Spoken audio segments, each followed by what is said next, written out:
ਇੱਕ ਬਹੁਤ ਹੀ ਈਮਾਨਦਾਰ ਅਤੇ ਸੱਚੀ ਸੁੱਚੀ ਸ਼ਖਸੀਅਤ ਦੇ ਮਾਲਕ ਸ਼੍ਰੀ ਕੇਵਲ ਕ੍ਰਿਸ਼ਨ ਅਰੋੜਾ ਪਿਛਲੇ ਦਿਨੀ ਆਪਣੇ ਸਵਾਸਾਂ ਦੀ ਪੂੰਜੀ ਨੂੰ ਖਰਚਦੇ ਹੋਏ ਪਰਮਾਤਮਾ ਦੇ ਚਰਨਾਂ ਵਿੱਚ ਜਾ ਬਿਰਾਜੇ। ਉਹਨਾਂ ਦੀ ਯਾਦ ਵਿੱਚ ਇੱਕ ਧਾਰਮਿਕ ਸਮਾਗਮ ਦਾ ਆਯੋਜਨ ਉਹਨਾਂ ਦੇ ਸਮੂਹ ਪਰਿਵਾਰ ਵੱਲੋਂ, ਜਿਨ੍ਹਾਂ ਵਿੱਚ ਰੀਨਾ ਢਿੰਗਰਾ, ਗੁਲਸ਼ਨ ਢਿੰਗਰਾ, अर्चना कालरा, गगन कालरा, रोहित अरोड़ा, रुचि अरोड़ा, शालिनी मल्होत्रा, पंकज मल्होत्रा, ऋषभ ढिंगरा, मानसी ढिंगरा, विनायक ढिंगरा, कशिश कालरा, सात्विक कालरा, जानवी मल्होत्रा, वर्षिका अरोड़ा, कृपा अरोड़ा ਅਤੇ ਉਹਨਾਂ ਦੇ ਸਮੂਹ ਪਰਿਵਾਰ ਵੱਲੋਂ shamrock garden, Majitha road bypass, Amritsar ਵਿਖੇ ਕਰਵਾਇਆ ਗਿਆ। ਸ਼੍ਰੀ ਕੇਵਲ ਕ੍ਰਿਸ਼ਨ ਅਰੋੜਾ ਜੀ ਦਾ ਜਨਮ ਪਿਤਾ ਸ਼੍ਰੀ ਹੰਸਰਾਜ ਅਰੋੜਾ ਜੀ ਦੇ ਘਰ ਮਾਤਾ ਸ਼੍ਰੀਮਤੀ ਵਿਦਿਆ ਦੇਵੀ ਜੀ ਦੀ ਕੁੱਖੋਂ 4 ਅਕਤੂਬਰ 1944 ਨੂੰ ਮਲੋਟ ਵਿਖੇ ਹੋਇਆ। ਆਪ ਜੀ ਬਚਪਨ ਤੋਂ ਹੀ ਬਹੁਤ ਹੀ ਸੁਘੜ, ਸਿਆਣੇ ਅਤੇ ਹੋਣਹਾਰ ਪ੍ਰਤਿਭਾ ਦੇ ਮਾਲਕ ਸਨ।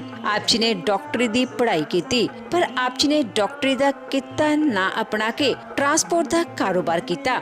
ਆਪ ਜੀ ਨੇ ਇਸ ਕੰਮ ਵਿੱਚ ਖੂਬ ਮਿਹਨਤ ਕੀਤੀ ਅਤੇ ਖੂਬ ਉન્નਤੀ ਹਾਸਿਲ ਕੀਤੀ। ਮੌਜੂਦਾ ਸਮੇਂ ਵਿੱਚ ਆਪ ਜੀ ਦੀ ਟਰਾਂਸਪੋਰਟ ਕੇਵਲ ਕਾਰਗੋ ਕੈਰੀਅਰਸ ਪ੍ਰਾਈਵੇਟ ਲਿਮਟਿਡ ਦੇ ਨਾਮ ਅਧੀਨ ਚੱਲ ਰਹੀ ਹੈ। ਆਪ ਜੀ ਦਾ ਵਿਆਹ 2 ਦਸੰਬਰ 1964 ਨੂੰ ਸ਼੍ਰੀਮਤੀ ਕ੍ਰਿਸ਼ਨਾ ਦੇਵੀ ਜੀ ਹੁਣਾਂ ਨਾਲ ਹੋਇਆ। ਵਿਆਹ ਉਪਰੰਤ ਆਪ ਜੀ ਨੇ ਆਪਣੀਆਂ ਪਰਿਵਾਰਕ ਜ਼ਿੰਮੇਦਾਰੀਆਂ ਨੂੰ ਬਖੂਬੀ ਨਿਭਾਇਆ। ਆਪ ਜੀ ਦੇ ਘਰ ਬੇਟੀਆਂ ਰੀਨਾ, ਅਰਚਨਾ, ਸ਼ਾਲਿਨੀ ਅਤੇ ਬੇਟੇ ਰੋਹਿਤ ਨੇ ਜਨਮ ਲਿਆ। ਆਪ ਜੀ ਨੇ ਆਪਣੇ ਬੱਚਿਆਂ ਨੂੰ ਖੂਬ ਚੰਗੇ ਸੰਸਕਾਰ ਦਿੱਤੇ, ਪੜਾਇਆ ਲਿਖਾਇਆ ਅਤੇ ਸਮਾਜ ਦੇ ਚੰਗੇ ਨਾਗਰਿਕ ਬਣਾਇਆ। ਅੱਜ ਆਪ ਜੀ ਦੀਆਂ ਬੇਟੀਆਂ ਆਪੋ ਆਪਣੇ ਸਹੁਰੇ ਘਰੇ ਸੁਖੀ ਵਿਆਹਤਾ ਜੀਵਨ ਬਤੀਤ ਕਰ ਰਹੀਆਂ ਹਨ ਅਤੇ ਆਪ ਜੀ ਦੇ ਬੇਟੇ ਸ਼੍ਰੀ ਰੋਹਿਤ ਅਰੋੜਾ ਜੀ ਆਪਣੇ ਮਾਤਾ ਜੀ ਅਤੇ ਆਪਣੇ ਪਿਤਾ ਜੀ ਦੇ ਨਕਸ਼ੇ ਕਦਮਾਂ ਤੇ ਚੱਲ ਕੇ ਉਹਨਾਂ ਦੇ ਨਾਮ ਨੂੰ ਚਰਚਾ ਲਗਾ ਰਹੇ ਹਨ। ਸ਼੍ਰੀ ਕੇਵਲ ਕ੍ਰਿਸ਼ਨ ਅਰੋੜਾ ਜੀ ਪਰਮਾਤਮਾ ਦੇ ਘਰ ਪ੍ਰਤੀ ਸੱਚੇ ਸ਼ਰਧਾਵਾਨ ਸਨ। ਗਰੀਬਾਂ ਅਤੇ ਦੀਨ ਦੁਖੀਆਂ ਦੀ ਸਹਾਇਤਾ ਆਪ ਜੀ ਹਮੇਸ਼ਾ ਹੀ ਤਨੋਂ ਮਨੋਂ ਅਤੇ ਤਨੋਂ ਕਰਿਆ ਕਰਦੇ ਸਨ।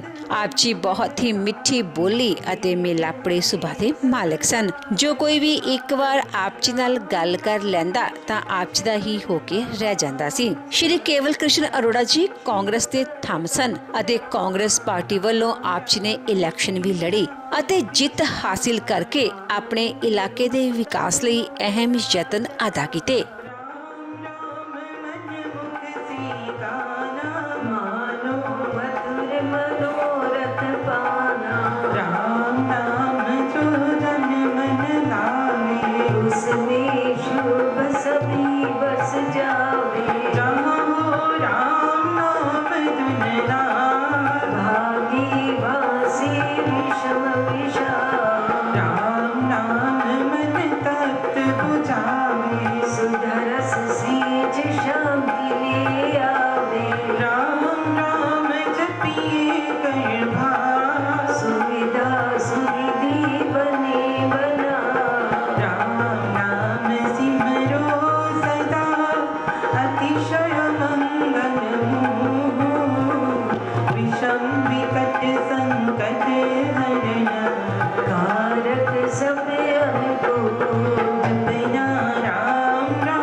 राम राम हरे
मत जाए। मिथ्या है मोह मद पिता, मिथ्या मन मुखिया मनोराज, सच्चा है राम नाम जपता।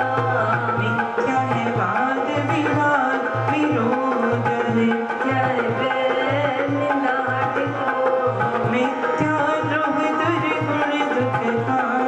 राम नाम जप सत्य निधान, सत्य मूलक है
पाकर राम नाम धन राशि अविद्या विपद विनाशी बड़ा जब राम प्रेम का पूर संकट संशय हो गए दूर राम नाम जो जपे कबीर उसके भीतर कोश कुबेर दीन दुखिया दरिद्र कंगाल राम नाम जप होवे निहाल हृदय राम नाम से भरिए संशय राम नाम धन करिए गट में नाम मूर्ति धरिए पूजा अंतर्मुख हो करिए आंखें मूंद के सुनिए सितार राम राम सुमधुर जनता उसमें मन का मेल मिलाओ राम राम सुर में समाओ जप में राम राम प्रभु राम ध्यान में राम राम हरे राम सिमरु में राम राम प्रभु राम गाँव में राम राम श्री राम अमृत वाणी का नित्य गाना राम नाम मन बीच रमाना देता संकट विपद निवार करता शुभ श्री मंगलाचार राम नाम जप पाठ से हो अमृत संचार राम नाम में प्रीति हो सुख गण का विस्तार तारक मंत्र राम है जिसका सुफल अपार इस मंत्र की जाप से निश्चय बने निस्तार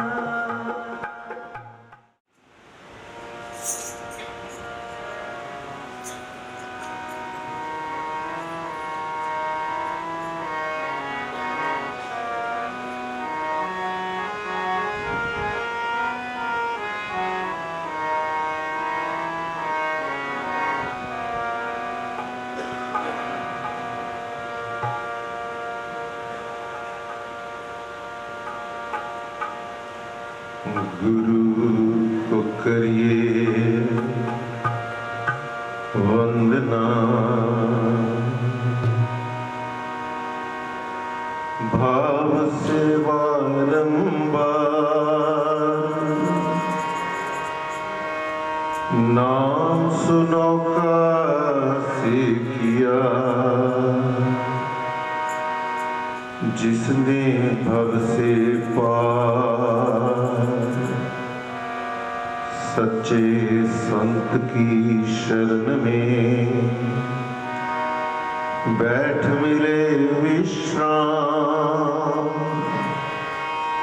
मन मांगा फल तब मिले जपे राम का नाम।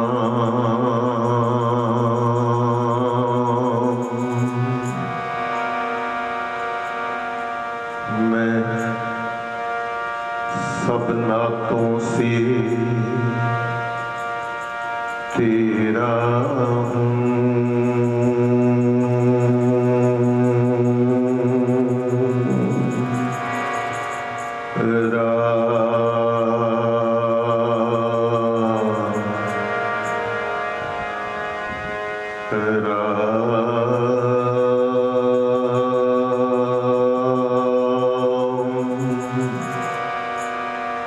मैं सब नातों से तेरा हूँ, तू सब नातों से मेरा है। मैं सब नातों से तेरा हूँ, तू सब नातों से मेरा है। श्री राम जय राम जय जय राम, श्री राम जय जय राम, श्री राम जय राम जय जय राम, श्री राम जय जय